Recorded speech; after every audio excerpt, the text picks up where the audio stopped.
Jadikan setiap tempat sebagai sekolah dan jadikan setiap orang sebagai guru. Ki Hajar Dewantara.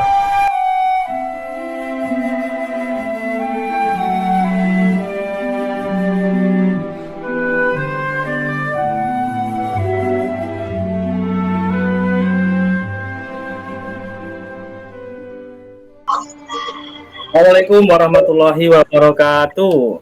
Waalaikumsalam warahmatullahi wabarakatuh. Hamdan wa syukranillah, salatan wa salaman ala rasulillah, asyhadu an la ilaha illallah wahdahu la syarikalah, wa asyhadu anna Muhammadan abduhu wa rasuluh. Ya maafku. Syukur alhamdulillah, mari senantiasa kita panjatkan kepada Allah Subhanahu wa taala yang telah memberikan kepada kita segala kenikmatan yang luar biasa, sehingga di hari ini kita masih bisa berjumpa bersama belajar di kelas kita terbuka ini dengan keadaan yang sehat walafiat. Amin ya robbal. Baik, salawat serta salam semoga tetap tercurahkan kepada junjungan Nabi Agung Muhammad Sallallahu Alaihi Wasallam. Qaulina Allahumma sholli wa sallim wa barik alaihi wa ala alihi. Baik anak-anak semuanya, hari ini kita akan belajar tentang materi menyambut usia. Sebelum itu, mari kita awali materi hari ini dengan membaca doa terlebih dahulu. Marilah teman-teman kita berdoa sebelum belajar.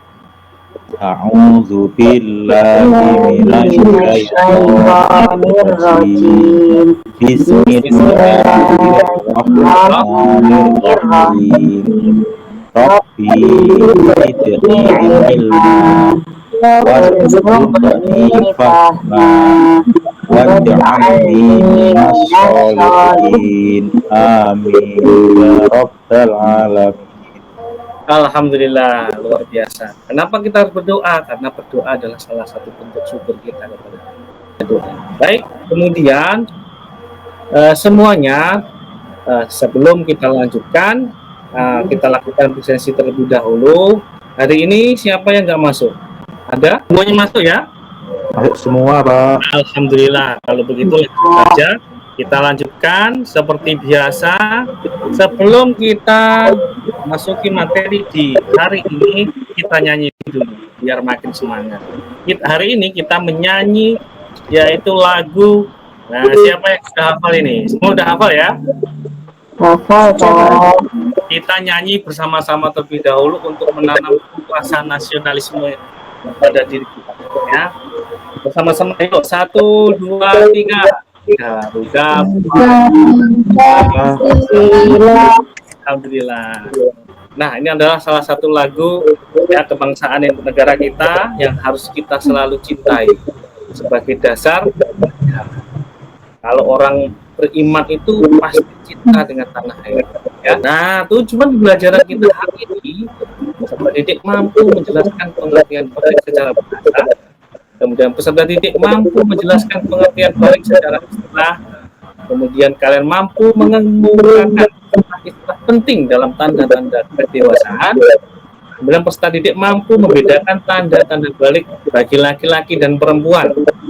Dan bersuci bagi seorang yang telah mengalami tanda-tanda kedewasaan seperti pertinyiin. Nah, coba Pak Agus Safi'i, bagaimana cara membedakan antara laki-laki dan perempuan?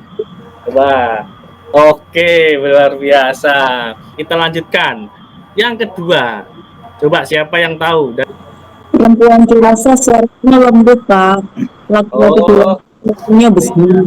Betul sekali. Yang ketiga, apa yang kamu ketahui tentang hadas besar? Seperti haid, Pak. Oh, betul ya, betul sekali. Jawaban dari Bu Hima. Kita lanjutkan langsung di materi. Nah, coba kita amati gambar berikut. Ada yang bisa menceritakan dari gambar ini? Nah, gambar ini adalah menceritakan tentang fase pertumbuhan dan perkembangan seorang manusia yang pasti dialami setiap manusia yang hidup di dunia ini. Ya, mulai dari balita, kanak-kanak, kemudian remaja, menuju ke dewasa, kemudian menjadi bapak-bapak yang umur tahun berapa ini? 40 tahun, 65 tahun, kemudian 70 tahun. Nah, fase ini pasti akan dialami setiap manusia yang hidup di dunia ini. Dan kalian semua juga pasti akan mengalami. Nah, fase yang akan kita bahas adalah dari fase kanak-kanak menuju ke remaja itu. Nah, di fase ini pasti banyak perubahan yang akan kalian alami. Maka dari itu, kalian harus tahu, karena ini semua akan berhubungan dengan hukum-hukum syariat Islam yang akan melekat pada diri kita. Kita lanjutkan. Nah, balik itu apa sih? Dan mari kita pelajari ciri-ciri balik. Nah, secara bahasa, balik berarti sampai atau cukup umur. Maksudnya, di mana seorang telah sampai di tahap kedewasaan. Menurut hukum Islam, balik apabila seseorang telah mengetahui, memahami dan mampu membedakan antara mana yang baik dan mana yang buruk. Jadi, menurut hukum Islam, balik atau kedewasaan itu ditandai apabila seseorang telah mengetahui dan memahami serta mampu membedakan antara mana yang baik dan mana yang buruk. Nah, hari ini ya, kemudian apa itu taklif? Nah, taklif artinya adalah pembebanan atau beban. Nah, dua istilah ini harus kalian pahami ya, karena ini berhubungan dengan proses pendewasaan kalian nanti. Jadi taklif artinya adalah pembebanan atau beban. Kemudian ada mukalaf. Mukalaf itu adalah seseorang yang telah memenuhi beberapa kriteria untuk menyandang kewajiban dari Allah sebagai konsekuensi dari beban taklifnya. Gitu. Jadi orang dewasa itu disebut mukalaf, dan itu. Kita lanjutkan. Nah, hari ini Pak Agus akan mengajak kalian untuk berdiskusi tentang salah satu permasalahan nanti. Nah, di kelompok 1 ini sudah saya bagi. Kelompok 1 ada Pak Budi dan kawan-kawan, ada Pak Agus, Safi'i ya. Kelompok 2 ada Afifah dan kawan-kawan. Kemudian kelompok 3 Pak Agus Setiawan dengan kawan-kawan. Kelompok 4 Bu Devi atau Bu Kantin nanti ya. Seperti itu. Nah, bahan diskusinya apa? Nah, sudah siap untuk diskusi hari ini? Siap, Pak. Oke, langsung ya.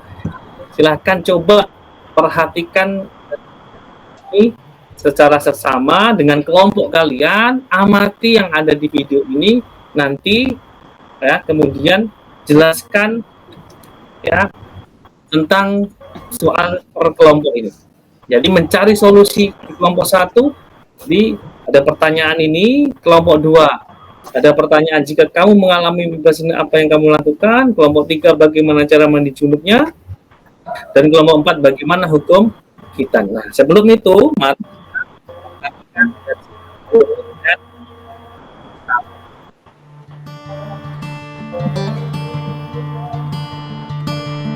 Dewa, kita bahas tentang perubahan tubuh dan diri remaja yuk siang nanti di taman sekolah.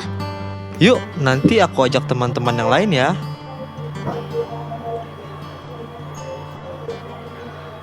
Kita mau bahas apa sih? Tentang tubuh, penyakit, COVID, atau apa, Cak? Tentang pubertas dan kesehatan reproduksi. Hah? Ih, malu. Teman-teman gak perlu malu. Itu penting untuk kita bahas, agar tahu perubahan apa saja yang terjadi pada tubuh dan diri kita, dan gimana menghadapinya. Kita harus ingat ya, berbagai perubahan yang terjadi di tubuh dan diri kita itu hal yang normal. Yuk sayangi diri dan tubuh kita dan hindari perilaku beresiko. Nah, dari video yang sudah kita simak bersama tadi, ya, coba silakan didiskusikan dengan kelompok kalian. Sudah? Oke, kalau sudah selesai, ya, silakan.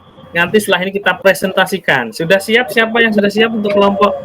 Silahkan kelompok yang sudah siap terlebih dahulu. Kelompok 1 dulu ya. Kelompok 1, silahkan. Ya, kelompok 1, jika temanmu mengalami haid di kelas, apa yang kamu lakukan?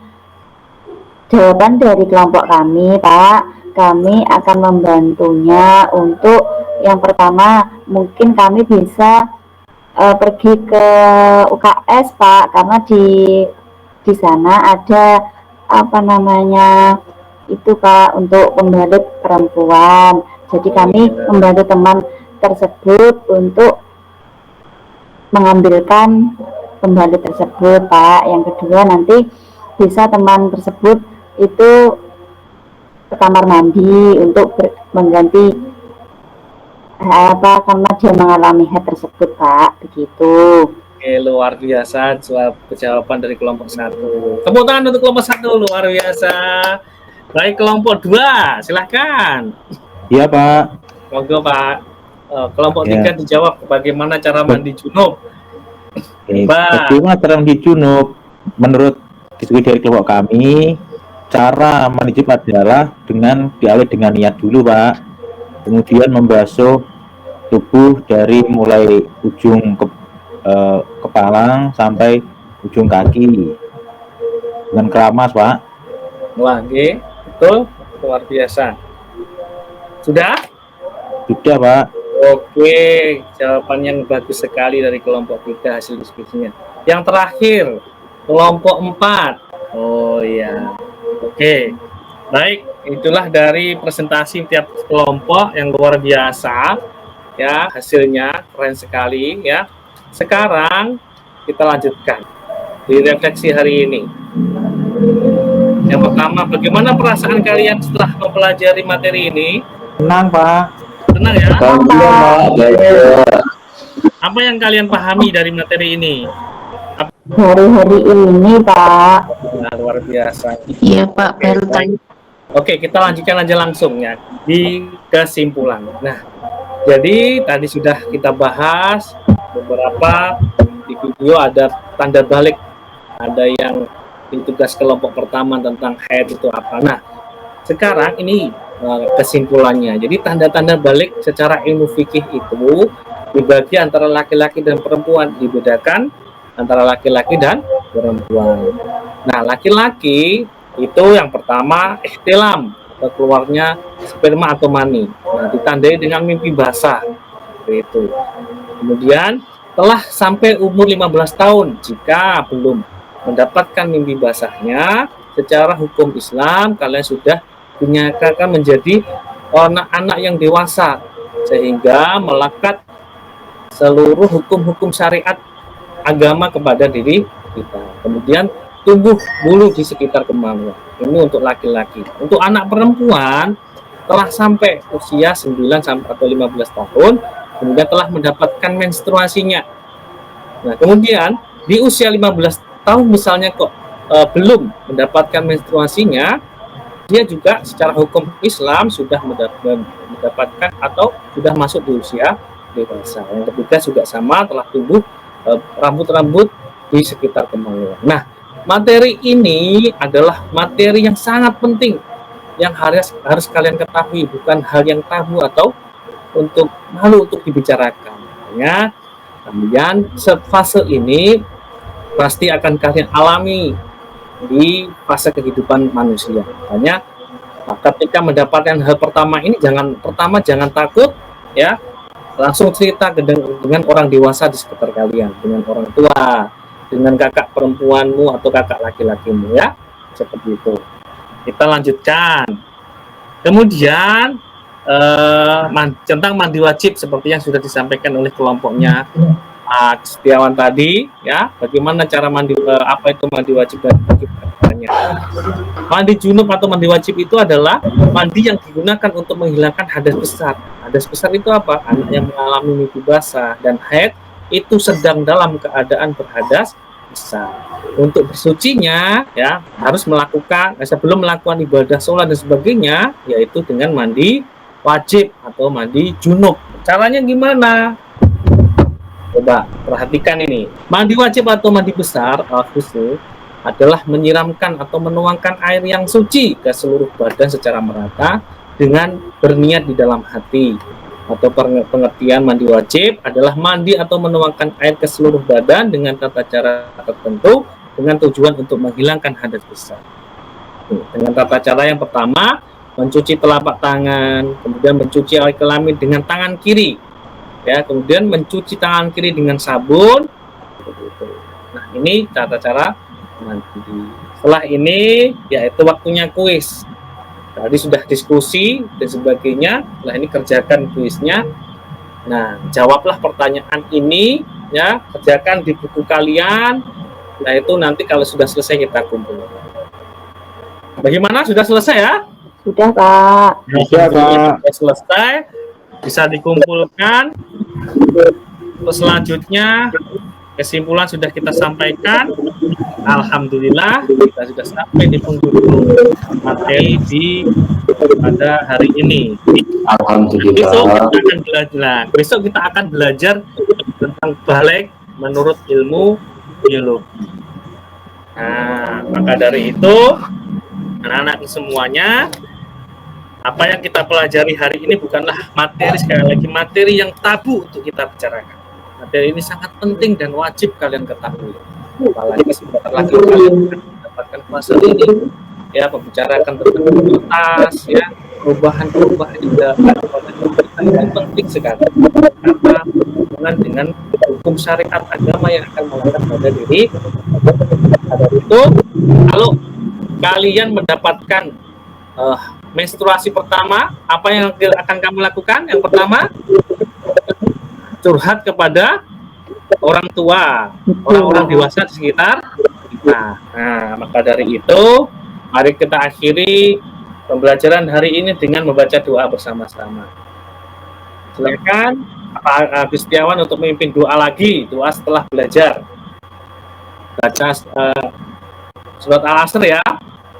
Ya. Silakan dipimpin, Pak Gustiawan. Terima kasih, Pak. Marilah teman-teman untuk mengakhiri kegiatan pelajaran pada siang hari ini, kita baca surat Al-Asr bersama-sama.